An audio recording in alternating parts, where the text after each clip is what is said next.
Hello everybody, it's me Scoop, and I wonder if when Steven Spielberg sees a movie like this, he feels like Oppenheimer when he remembers that Jaws invented the summer blockbuster 50 years ago. Jurassic World Rebirth is pretty bad. You guys, you probably knew that already, or at the very least you heard it was just kind of mid, pretty bland and forgettable. It's going gangbusters at the box office. I really don't know why. I mean, you put a big dinosaur in a movie and I guess people are gonna see it in the summertime. Maybe it's that Jurassic Park name in the title. I mean, obviously in the title and the name, but it's just, this movie is so bland and forgettable. I really don't understand why it's doing so well, because to me, it really does represent everything wrong with the summer blockbuster. Frankly, I find it interesting that the last movie I saw in theaters before Jurassic World Rebirth was F1, because to me, these movies are on polar opposite ends of the spectrum when it comes to these big popcorn summer flicks. F1 was a movie that I didn't review because honestly, there's not that much to say about it. It's just really good. Like, it's so simple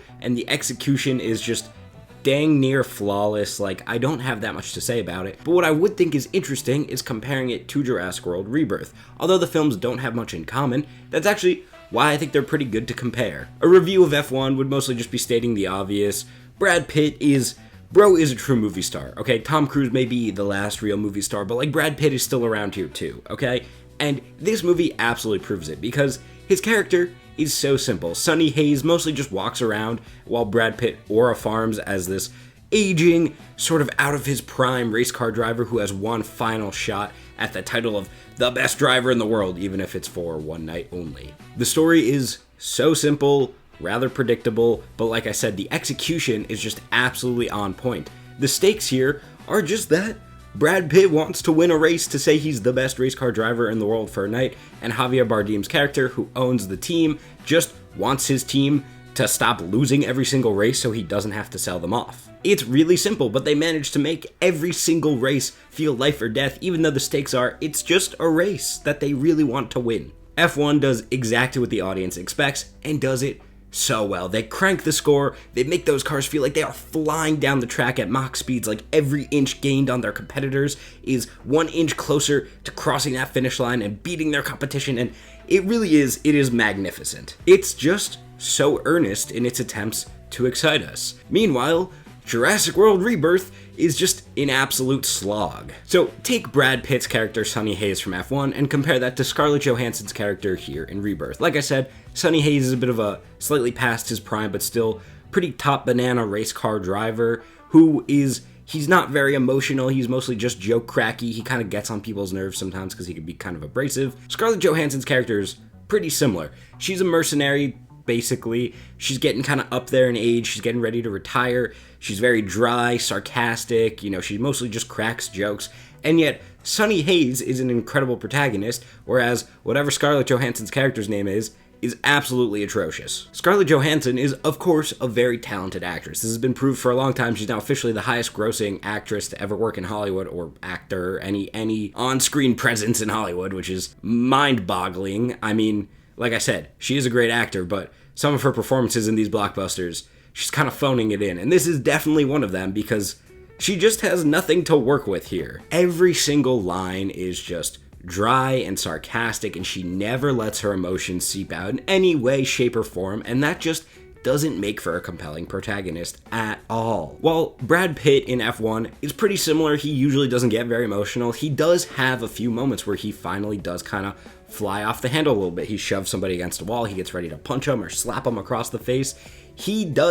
You can tell what he's holding back inside him with that dry humor. Or at the very least, he stays, the calm, jokey guy, while like Javier Bardem is pacing across the room and screaming at him and throwing papers everywhere. It lets the emotions out for the scene while letting the character remain a nonchalant aura farmer.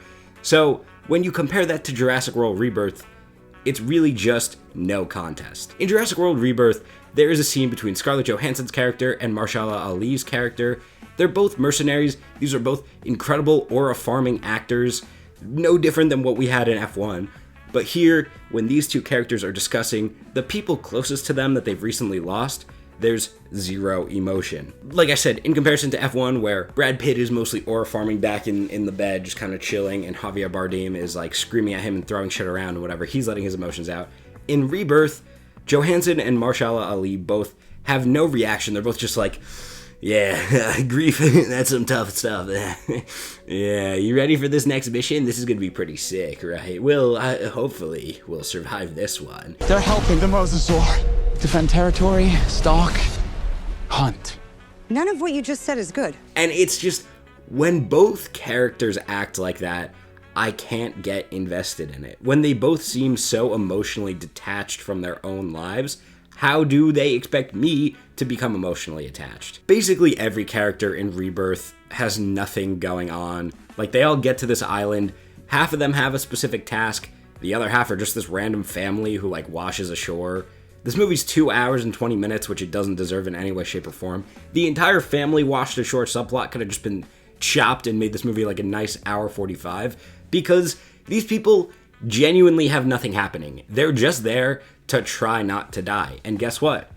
None of them do. So, like, it is 110% pointless. They don't learn anything. There's no themes here. They're just on this island because. So, sticking with our team of researchers in Jurassic World Rebirth, let's compare their stakes to the stakes in F1. Like we've already established, the stakes in F1 were so simple.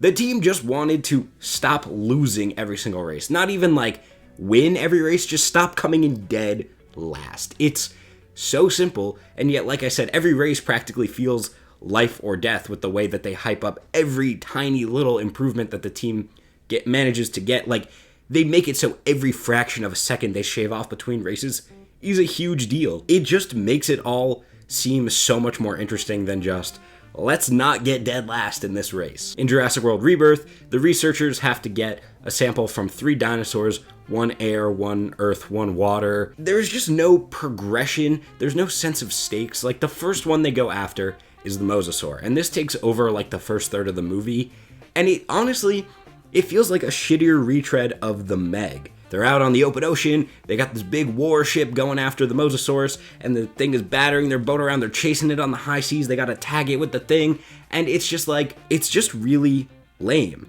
Like, why do I care that they're gonna shoot the needle at the mosasaur and extract goop number 1 out of 3? They didn't even have to hunt the mosasaur down. It came right to them. This is like in Jaws, if after like 15 minutes they boarded the orca, and then all they had to do was tag it with those floating barrels, and once they did that, they kind of just got out of there. Like, that is the lamest shit ever, bro. Rebirth overall just puts spectacle above characters or story, but the problem is, you need to, at the very least, be invested in the characters, even if not really the story all that much, to find the action interesting.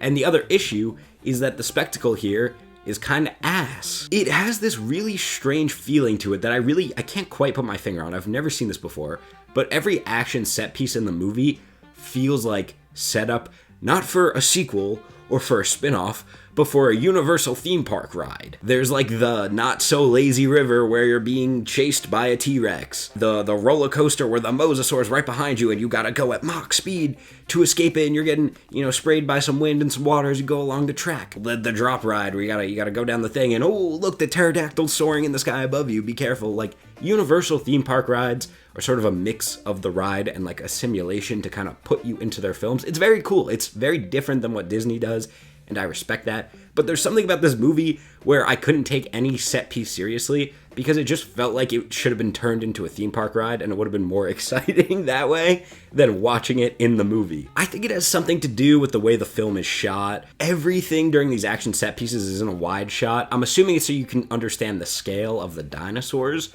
but it almost takes the scale away when you can so perfectly see the T-Rex's entire body in every single shot. And like, yeah, the people look pretty small next to it, but they don't really play with the perspective or anything. There's one scene where they extract the goo number 2 from the land dinosaur. That is the only scene in the movie where these things feel absolutely massive. Like, if they had to go toe-to-toe with one of these, that's it, they're over, they're cooked. Even though the whole movie is the characters running away from dinosaurs and barely escaping with their lives.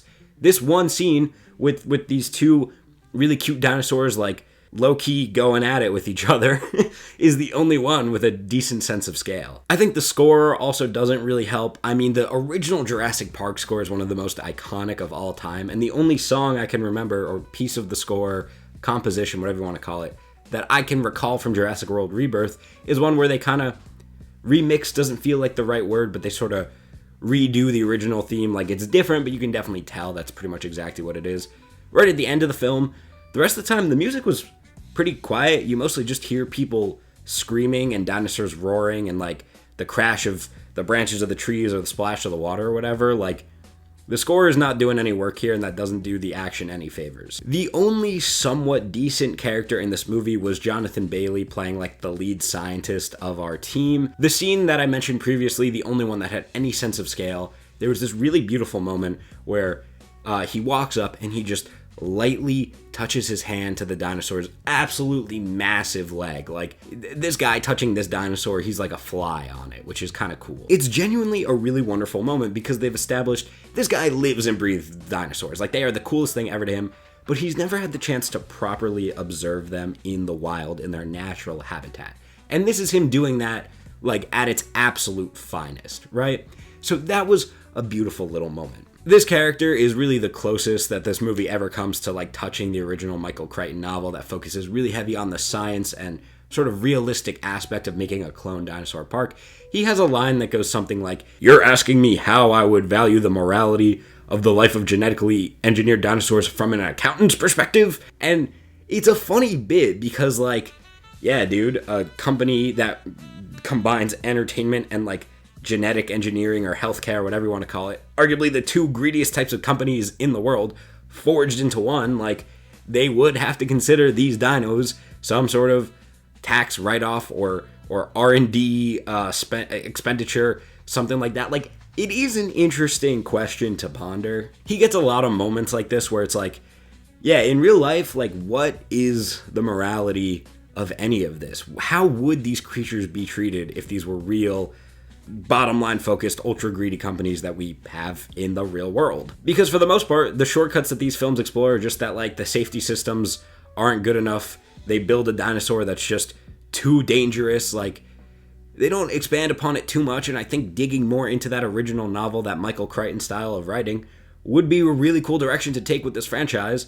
But instead, they want these brain-dead, adventure-filled summer blockbusters where the adventure is complete ass. There's just all these fascinating questions that underpin a story like this, where they have to venture to this island because these dinosaurs hold the key to the cure to heart disease. Like, it'll let people with heart disease live at least 20 years longer, which is kind of a big fucking deal. But the island that they have to go to is specifically full of these mutant dinosaurs. Like, the original park creators wanted to make cooler, bigger, better, badder dinosaurs to get the people reinterested, and these were the ones that were too deadly or just came out wrong and were disgusting, and they were left to just roam free on this island after escaping containment. There's a lot of really cool ideas to explore there, and we don't do that. The best we get is the Dingosaurus Rex as, like, the final boss of this movie. It is admittedly pretty cool. It walks on all fours, but then it also has, like, an extra set of little T-Rex arms coming off the front.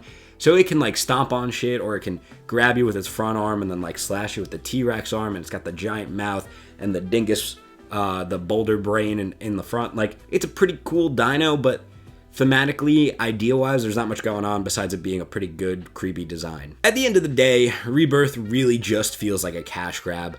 Let's just make another Jurassic Park because these movies make bank. That felt like the mission statement and the theme of the film, and that's boring, bro. I don't want to watch this stuff anymore. Thank God I have AMC A-List, so I didn't actually pay for this shit. Especially because some woman brought her, like, 4-year-old toddler and her 8-year-old son, who they were treating this shit like they were watching in their living room. They had blankets and they were, like, playing footsie with each other and, like, getting up and doing Fortnite emotes in front of the screen, and the 8-year-old was yelling, "Oh shit, oh shit," every time a dinosaur popped up. Like, anyway, that's a whole other tangent. Basically, what you have here is a couple of celebrities tossed onto the Jurassic Park island. Why they're there doesn't really matter. They basically just have to escape the island, and they do that. A few of them die along the way. Nobody really learns anything. The movie is very competently put together from, like, a technical level. It's just clear that there wasn't a single thought behind the writer's eyes as they worked on the script, man. 2 out of 5.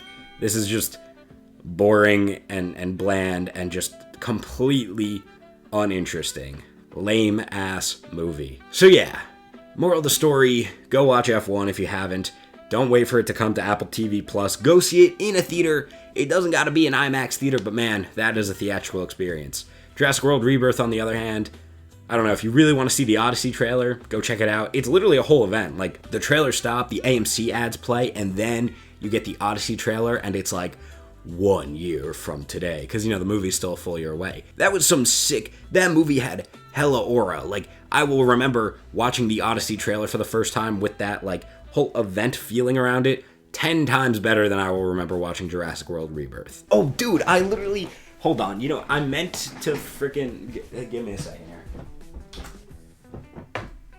Is the fit hard? Ladies and gentlemen, rate the fit. Is it better than a 2 out of 5 star? That's really all I need to know. Anyway, thank you guys so much for watching.